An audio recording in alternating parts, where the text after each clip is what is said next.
Hare Krishna. We have heard many beautiful pastimes of Srimad Gour Govinda Swami Maharaj. About 50 years ago, Maharaj accepted sannyas from Srila Prabhupada in Vrindavan. The year 2025 is being observed as the Golden Jubilee of Maharaj's acceptance of sannyas. The duty of a sannyasi is to preach the holy name and the glories of the Lord.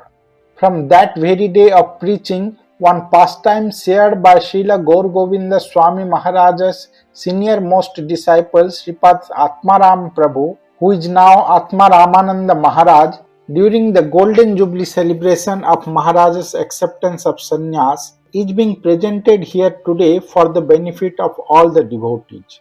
This incident took place in the year 1984. When Srila Gour Govinda Swami Maharaj had gone with 7 or 8 disciples to the Jagatsinghpur district of Odisha for hari-katha and Kirtan. The name of the particular village where the hari-katha is held is Garam. Among the disciples accompanying him was Sripad Atmaram Prabhu. They reached the village Garam and rested there overnight. The next morning they performed Nagar Sankirtan, in which around 100 to 150 villagers enthusiastically participated. After the Sankirtan, arrangements were made for hari-katha. All the villagers gathered in an open space behind the house of Subhas Nayak Babu, who had made all the arrangements for the program. The entire place was beautifully decorated, adorned with flowers and mango leaves. The ground was smeared with cow dung, and small tent was erected to provide shade from the sun. The place was not very large, but it was filled with devotion. The villagers crowded the pandal with great love and reverence, eager to hear Gour Govinda Swami Maharaj's hari-katha. When Srila Gour Govinda Swami Maharaj began the hari-katha, everyone listened spellbound. However, after about 1 hour, he suddenly stopped the discourse and instructed that Prasadam distribution should begin immediately. At that time, it was only 12 noon. Recalling this incident, Atmaram Prabhu says, "Although we were happy that Harikatha has ended soon and now is the Prasadam time, but we were all astonished, because Gurudeva usually spoke for at least 2 to 3 hours. But this time he ended the katha in just 1 hour and immediately ordered the distribution of prasadam. We could not understand the reason behind this decision, but we followed his instruction and went to inform Subhas Nayak Babu, who was busy preparing the feast. When Subhas Babu was informed of Gurudev's message, he was shocked. He said, 'How is this possible? It is only 12 noon.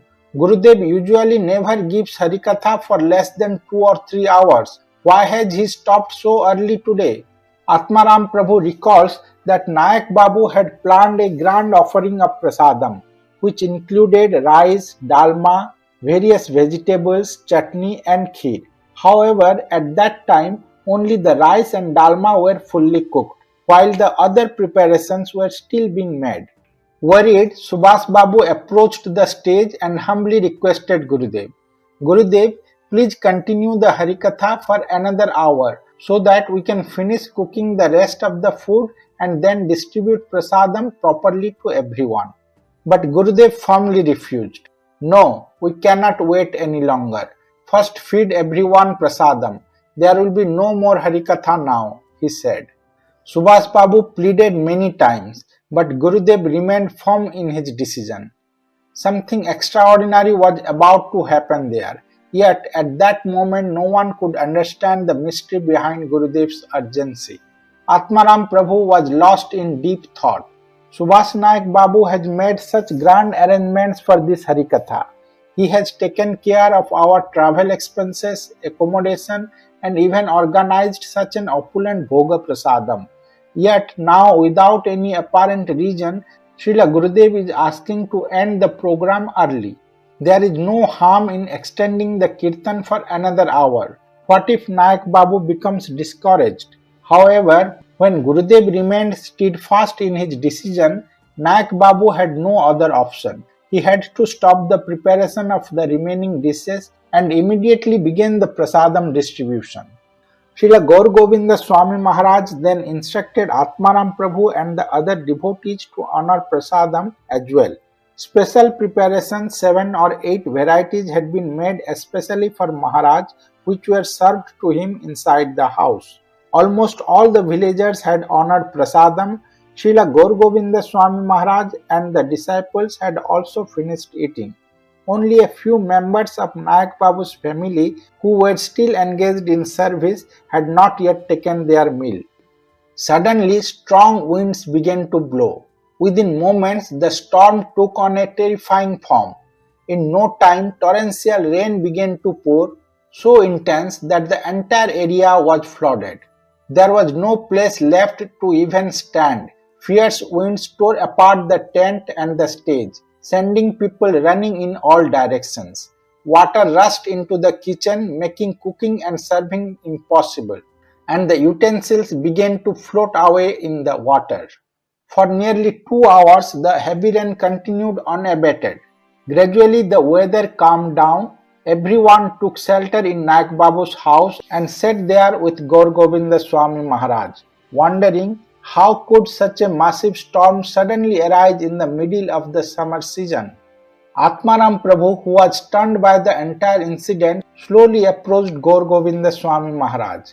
A knowing smile appeared on his face as he asked, "Gurudev, you already knew about this fierce storm, didn't you? That is why you insisted that Prasadam be served immediately, because you knew that once the storm arrived, continuing hari-kirtan would be impossible. I cannot even imagine what would have happened to this program if we had not honored Prasadam in time." Srila Gour Govinda Swami Maharaj smiled and replied, "How would I know whether it would rain or not? We simply wanted that everyone should receive Prasadam first." Atmaram Prabhu knew that Gour Govinda Swami Maharaj never took credit for his divine powers, nor did he wish for everyone to glorify him. Still he said, "Gurudev, you may not want to reveal it, but we all know that you had foreseen everything. You ensured that this Hari-Kirtan and Prasadam distribution were completed without any obstacle, before the storm could destroy everything." Maharaj laughed softly, nodded his head and said, "What is so astonishing in this? Wherever hari-katha takes place, Indradev naturally sends rain. There is nothing unusual or mysterious about it. The Harinam Sankirtan Yajna produces rain, so the rain came." No one dared to argue with Gour Govinda Swami Maharaj. Yet in the hearts of all the devotees, a firm conviction took root that this was truly a miracle of Srila Gour Govinda Swami Maharaj's divine potency. He knew everything, not only the emotions within the hearts of the devotees, but also the depth of the heart of the universe itself. He knew when the rain would come and when it would not. Maharaja's only concern was that the devotees who had enthusiastically participated in the Nagar Sankirtan and attentively heard the hari-katha should not go without prasadam, nor suffer because of the storm. For this reason, he ensured that all the devotees honored prasadam in time, before the rain could destroy both the food and the place of the program. Whenever Harinam is propagated, many obstacles naturally arise.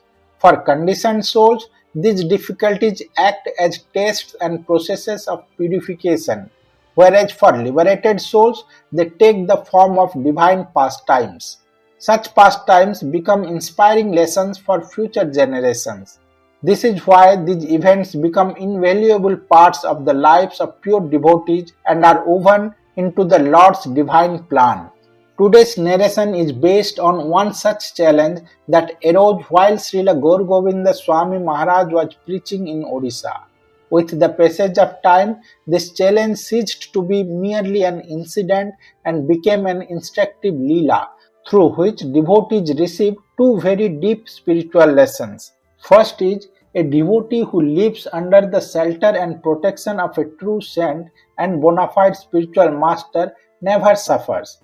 Through his spiritual potency, Srila Gour Govinda Swami Maharaj ensured not only that the Hari Kirtan was successfully completed, but also that all the devotees were able to honor Prasadam without any difficulty. And second, a bona fide Sadguru who is a pure devotee of Lord Krishna is Trikala Darshi, one who knows the past, present and future. Such a Guru understands not only the hearts of his disciples but also the heart of the universe. He knows what will happen, when it will happen, and what action is appropriate at a given time. Therefore, taking shelter of such a Sadguru is the highest path through which our lives can attain perfection. Sri Subhas Nayak Babu took shelter of Srila Gour Govinda Swami Maharaj and became his disciple named Swayambhu Das, who later became a sannyasi in ISKCON, Swayambhu Swami Maharaj. Hare Krishna.